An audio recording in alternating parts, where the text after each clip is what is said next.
It's because you can't get pregnant. That's what my husband said, blaming me for his affair and asking for a divorce. I was furious. He thought everything would be settled with the divorce, but he was mistaken. The real drama starts now. My name is Susan. I'm 43 and divorced a few months ago.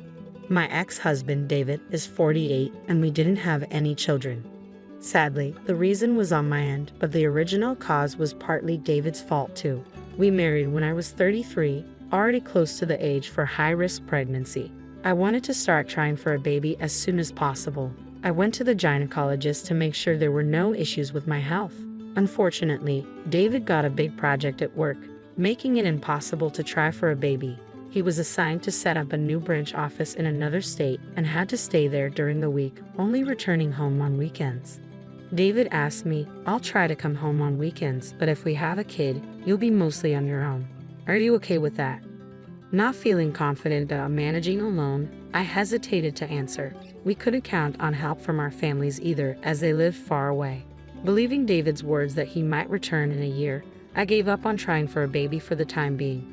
But his assignment ended up lasting 3 years. When he finally returned, we eagerly started trying to conceive, but with no success. A re-examination at the hospital revealed that my ovarian function had declined, likely due to aging. Though there were options like hormone therapy, the chances of pregnancy were slim. I was devastated but knew it wasn't David's fault. He apologized repeatedly. I suggested that we keep trying naturally and enjoy life, just the two of us, and he agreed. However, David's attitude began to change over time. Seeing families out together, he would say enviously, "That must be nice, the perfect family picture." His words also grew harsher. "There are several single mothers at my work who manage despite everything. They get support from the government. You should have just gone for it," he would say, indirectly criticizing my reluctance. Certainly, such women are increasing, and I respect them very much, but I didn't have the confidence to do it myself. Was it my fault? After about 5 years of tension, David suddenly asked, "What do you think about adoption?" "Adoption? That's out of the blue," I replied. "Well, I know a girl who got pregnant before marriage. Why don't we adopt her baby?" he suggested. Stunned by his bizarre proposal, I was silent until he explained, "I just really want a child." When I heard that girl got pregnant, it immediately came to mind. Adoption, huh? I hadn't considered that, I thought. But something about what he said nagged at me. A girl? An acquaintance? I'd understand if it was a relative, but what does he mean by a young girl acquaintance? Trying to sound casual, I asked, "Oh, so she's young." He replied, "She's just 24, a beautiful girl, so the baby inside her is sure to be healthy and attractive too."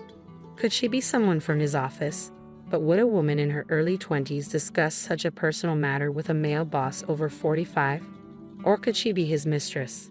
That's when I first suspected he might be cheating.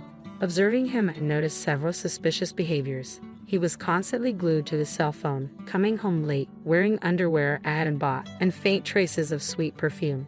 But what really convinced me was him skipping our anniversary. We didn't have a wedding ceremony due to our jobs, but we registered our marriage on December 24th, Christmas Eve, and always celebrated it as our anniversary and Christmas. Yet this year, he chose a work party over our tradition. I believed his words that he would come home early and waited alone with the Christmas tree decorated, a cake and Christmas dinner prepared, and a gift for him. It was heartbreaking to wait alone. No response to my numerous calls, he finally contacted me the next morning. His voice sounded too cheerful as he said, Sorry, I accidentally overslept at a friend's place." I replied, "Okay, I get it. I threw away the cake, Christmas dinner, and your present." He casually responded, "Oh, what a waste. No need to sulk just because I missed our anniversary. I'll make it up to you." I retorted, "No, it's fine. You might as well not come back home. Why not live with the person you were with last night?" He seemed to be still intoxicated or lost in the memories of last night, saying, "Hey, don't say that. Besides, her apartment is small," unknowingly digging his own grave. "I'm going home early tonight, Susan. Forgive me." The old man apologized to me in a brusque tone, which made me want to vomit. That evening, my husband came home with a face as if nothing had happened and again began talking about the adoption. "Let's start the process soon. She wants to decide quickly." I asked, "Why are you so eager to adopt a stranger's child? What about her partner or parents? Can I talk to her or her parents first?" He became flustered and stammered, That's because, right, the guy ran away, and apparently she has no parents. I decided to test him. I'm sorry, but I'm not interested in raising a child born from a reckless woman and a foolish man, I said. He blurted out in anger, "What? You're insulting me and Sarah." There, he fell right into my trap. Realizing his affair was exposed, he finally understood. You could have just asked for a divorce, but making me raise your and this Sarah girl's child? That's called cunning. Apparently, Sarah, unable to raise a child but still wanting to give birth, had convinced him of this plan. He said, "It's your fault for not being able to have kids. You should be grateful I'm letting you raise my child." That was it. I snapped and said clearly, "Then let's go to court and see who's right." He lost his temper too. "Fine. I don't want to see your face again. Divorce? Get out." Hearing that, I placed the divorce papers I had received earlier in front of him. Caught off guard, he signed them, unable to back down. I didn't want to spend another second with him. I gathered my essentials, filed the papers, and went back to my parents' house. A week later, he called me. "Your stuff is still here. Pack it up and get out. Take everything." I informed him I'd come with my lawyer over the weekend. Shocked by the mention of a lawyer, he reluctantly agreed. When I threatened to go to his office unless we settled on alimony and property division, we eventually agreed on a settlement of $150,000 in total. But the next day, on my way back from a part-time job, a young woman approached me. It was the infamous Sarah. She was David's type, short with long hair and cute, but her heavy makeup made her look tacky.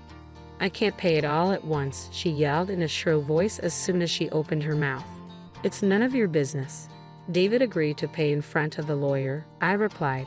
He actually hesitated, but he didn't want to deal with me any longer and eventually gave in. "Why didn't you call me there?" she demanded. "That's something you should ask David," I said, unimpressed. "Rest," she mumbled. "I thought we could just ditch the alimony sneakily." So she planned to make partial payments and then disappear by moving or changing jobs.